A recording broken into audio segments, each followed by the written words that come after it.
Prime Minister Shehbaz Sharif on Tuesday reaffirmed Pakistan's commitment to becoming the next major tech destination in light of $700 million pledged in foreign investment in the IT sector at the Digital Foreign Direct Investment Conference in Islamabad.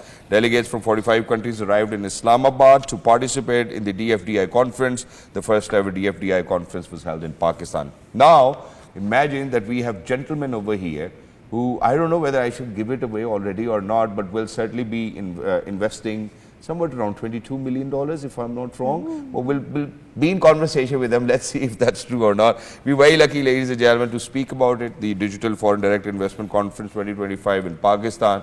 Mr. Bilal Faruki, who happens to be the founder and chief executive officer of MindHIVE.ai. Assalamu alaikum. Good morning. How are you? Wa alaikum salam and good morning to you. I'm great. Thank you for having me. Thank you so much for joining us. It's wonderful to have you over here. And its counterpart, who happens to be Dr. Sanaullah Khan, the President, Healthcare Solutions, MindHIVE.ai. Assalamu alaikum, sir. Wa alaikum assalam wa rahmatullah. Thank you so much for joining us. Wonderful to have you over here. First of all, I'm really excited to speak about MindHIVE.ai, and the reason is that that's where people were scared what artificial intelligence would do, and your company is actually doing it. So it's artificial general intelligence where the AI models will start to reason by themselves, and it's a complete automation process. So how did you come across MindHIVE.ai? I discovered it. I fell into it. It was a hobby turned into a business.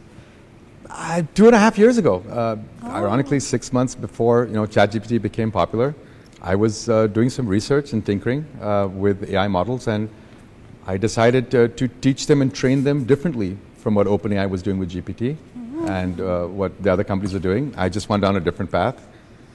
Sometimes my life has been a curse growing up going against the grain. This time it actually proved to be great. Yeah. And so I built a different kind of language model.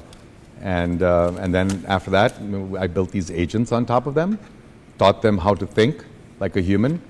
And now we have a digital doctor and a digital lawyer and a digital mufti, and we've got digital employees. Yeah, so everything's gotten digital, and I think for people who are actually listening to us, if you think that it's as simple as he's making it sound, it's certainly not. I don't know how many days and nights he might have been just invested into it, and certainly that's the way forward. So we're looking at complete automation. I'm going to move on to you, sir. How do you think that these models will actually help us in daily routine, for my audiences to actually better understand?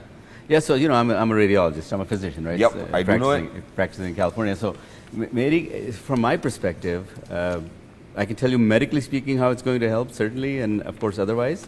But my story is a little bit different than his, because I've actually been looking at AI and radiology for the last 5-6 years. Exactly, you are a world-renowned radiologist and a neurologist as well. That's true. So basically we do digital information pattern recognition as radiologists. So I was working with Siemens, GE, looking at artificial intelligence in my arena, and then about 1.5 years ago, I ran into Bilal at the masjid, actually, the last 10 nights of Ramadan. Yeah. And I'm the head dishwasher at the masjid for last 10 nights. So wow. I recruited him to wash dishes, and we started to learn each other about the last 10 nights. Yeah, wonderful. And I realized that this was really crazy. I said, how is it possible? Because he started showing me the systems that he was building. And I was saying, how is it possible that you can do what Siemens and GE, which are billion-dollar behemoths, can't do? Because I know I'm in trenches with them. And so that's where, mashallah, I just really started admiring his work, and I said, listen, you got to bring this out. And then I have been pushing and shoving him into bringing it to Pakistan. Wow. He was a little resistant, I have to say. But mashallah, in the last 6-7 months. But why were you resistant? I think that's what the question needs to be. We're at the crossroads now. I've been an entrepreneur on and off for 24, 26 years of my life, and as I've evolved as a business person, I've become more skilled and more efficient at running and starting and selling companies. And so, as you mature as an entrepreneur, you look for business that has the least amount of friction, right? The least amount of friction. You want to invest your money and get it out as quick as possible. So, Pakistan, actually, psychologically to me, gave me visuals of a lot of friction with adoption of new technology and emerging technologies, friction from the bureaucracy. And so, not because I love my country. I love my country. I'm Pakistani American. I was born and raised in Pakistan. I love my country. But just from a point of view of business, I didn't think it was a conducive environment. Yeah. The ease of doing business. Yeah. But, Dr. Sana is an elder brother, almost Yeah, an elder brother, very my accomplished. best friend, very accomplished. I respect and admire and honor his advice. And so when he persisted, I said, okay, Dr. Sanas knows something that I don't know. And I don't know everything. And so I took a leap of faith, and alhamdulillah, and now I'm passionate about it. So once I set my mind to something, I don't give up, and I sunk my teeth into it. So let's see. So did it come in as an angel investor, or was it more like a tech startup and Dr. Sanan taking advantage of the last 10 nights of Ramadan? Hey, here's a great opportunity. I think I should get into it. Dr. Sanan, what's your take on that? Both. I think that's great. I think that's where you need to be open. If you're doing business, business needs to be business and dealt as business And as you well. very wonderfully shared such a candid story of how you guys got together. I'm sure our audiences are going to love this. And I want to dive into the fact that how AI is going to actually change the infrastructure and economy of Pakistan. You're bringing in such a huge investment and such great technologies. How are we going to blossom and flourish in this new era? But AGI. With Yeah, AGI, yes. You take that one. Okay? Yeah. So my AI is fundamentally different from everything that Microsoft or Google, everybody has. So it's not a generative model. It doesn't just answer questions. It's a reasoning agent. So they're designed to find solutions where solutions don't exist, just like humans are. I mean, we're engaging in solutioning right now. You're trying to explain a story. You're providing a solution. So you think about it. So when you've built AI that can artificially solution, I call it synthetic thought. It can synthetically create thought. Well, in Pakistan, we have problems that need solutions. And they take humans, and humans cost a lot of money. And that's something we don't have. It's scarce here. So when you've built these digital beings that can solution in law and healthcare, you can start to get incredible outcomes in terms of healthcare, in terms of finance, in terms of education, because this one digital employee can service what 10,000 humans couldn't, and at a very cost-effective model. So that is how we'll impact the country. Case in point, Dr. San and I, our very passionate agenda is better health and education outcomes. That's number one for us. We aligned on healthcare, better outcomes for people. So you take a digital employee and you can go to Sahiwal or Gujranwala or Abbottabad or Hunza, and you can have one physician with this agent be able to treat 5,000 patients a week. Exactly.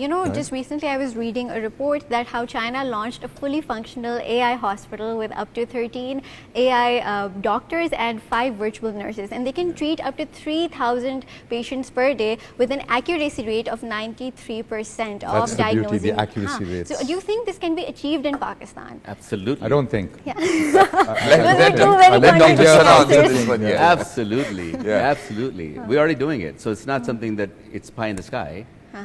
So if you think of it from a moment, when you have an AI agent, a physician, AI physician assistant, that agent knows cardiology, radiology, Everything. endocrinology, dermatology, every ology that you got. Yeah. That one agent can assist that family practice or internal medicine doctor, primary care physician, get speedy specialist consultation immediately. Like that. Yeah. Exactly. So early diagnosis, early treatment is the holy grail in medicine.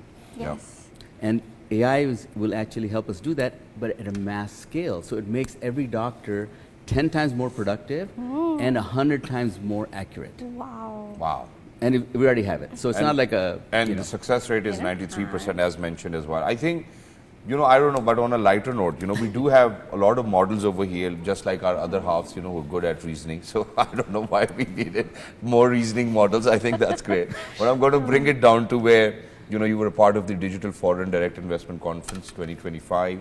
And the Honorable Prime Minister of the Islamic Republic of Pakistan envisions it as that Pakistan is going to be the tech hub in coming days. How do you see that? Is it very forthcoming? And for you to be over here in Pakistan, to be a part of it, how do you evaluate it? And how does your AGI model evaluate it? It's actually a really good question, because we have done that modeling with the AGI agent about Yeah. this. Yeah, first of all, I have to commend His Excellency, Mr. Shahbaz Sharif, the Prime Minister. This is a visionary. It's not only a vision. A lot of people have vision, but there's execution that makes a vision realistic. And DFDI was on a global scale, execution at scale, right? That was execution. We've been looking at foreign investments at various conferences Pakistan's been doing around the world, but this was world-class put together. So I applaud him and Mr. Abu Bakr with PSAB and Madam Shahza Fatma, the Ministry of Information Technology, Zarara Ashmin, and everybody that made this whole organization come together.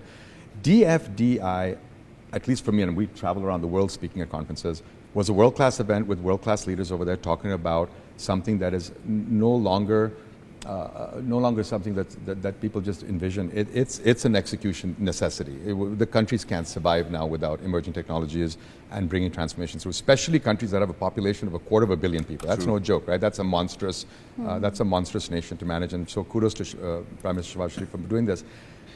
I played a very small role with Dr. Sana, and this $22 million. I mean, it's a large sum of money for us, but for some it's not that much, right? But it's still significant. But combined $700 million at one event, and that too with all this like nonsense disruption that's going on our borders that people think is affecting our nation, which is absolutely is not, by the way, here for the record saying that it didn't affect us in any way. We were still open for business. But alhamdulillah for that. $700 million, that's just an impetus. More DFDIs to come. Today it's 700 million. I'm telling you the ask is going to be 7 billion next year. Exactly. And the dominoes will start to fall because with this 700 million, you reinvest that, you see outcomes. And when you see outcomes in Pakistan, you see outcomes parabolically with 250 million people. So then when you ask for more money, they see more outcomes. And then as a nation, people grow with us. I think this is just a spark right now. Watch what happens next year, inshallah. Exactly. And we're exactly looking forward to that as well. So, you know, I do believe Dr. Sana has to contribute over here. Please go ahead. No, I just want to say actually, what we'd love to see is for Pakistan to become the tech hub for developing countries. And we can be. And there's no doubt in my mind that we can be. And no doubt in my mind that we should be. Because I will tell you right now that most people, like the US will, you know, alhamdulillah, we're from the US. We know it's going to take care of hundreds of billions of dollars being spent. The accent says it all. Gulf states are hundreds of billions of dollars. Yeah. But nobody's really looking at Africa. Nobody's really looking at Sri Lanka, Bangladesh. These are places that really could use help. True. And if these developing countries don't get on this bandwagon, by the way, it's a three-legged stool that I really look at. AI is one of it. All right. The next is going to be quantum computing within the next 3 to 4 years. You combine quantum computing with AI. Oh my God. The next natural thing, the three-legged stool, is robotics. And it's going to be humanoids. And within the next 10 years, ladies and gentlemen, this world of ours is going to transform significantly. We have to be on this train. Wow. Otherwise, it's Stone Age versus Space Age. And we certainly need to do that. Alhamdulillah, finally we were able to have political stability within the country. Shukr alhamdulillah for the past 1 year almost. Now unfortunately, you know, I don't know, you know, with the Modi fascist regime, what happens is that they see Pakistan progressing, all of a sudden they start to do all of what they're doing, you know, with these gimmicks. But alhamdulillah, we have got gentlemen like Mr. Bilal Faruki and Dr. Sana who are here, and they're saying it does not matter to us. $700 million, you know, not just that. I think even we spoke about it where it was all about minerals, how $370 million in agreements and memorandums of understanding. Pakistan is on its way, alhamdulillah, and will certainly find a way as well. But so very quickly, where you spoke about how, you know, the world will revolutionize, and I've always been a strong advocate of how we need to jump onto this bandwagon of tech revolution. And if we do not do that, unfortunately, I don't know what we'll be or where we will be. Alhamdulillah, under the auspices of our Prime Minister, we do see that.